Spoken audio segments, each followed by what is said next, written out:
Hello plumber दोस्तों, plumbing mind YouTube channel में आपका स्वागत है। दोस्तों, हमने गवर्नमेंट की सोलर टाके फिट किए थे। आप देख सकते हैं स्कीम थी गवर्नमेंट की। यहाँ पे हमारे टाके है। ये काम बहुत हार्ड था, फिर हमने किया।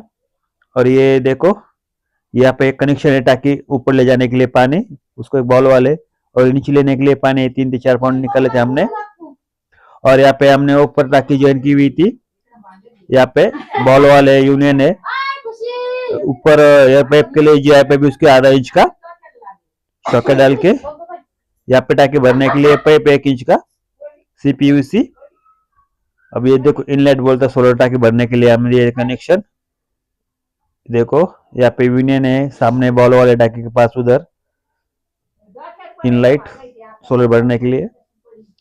अगर आप बोलेंगे तो मैं वहां जाके डबल वीडियो बना सकता हूँ सोलर का फिटिंग का। चाहिए तो जल्दी बोलो।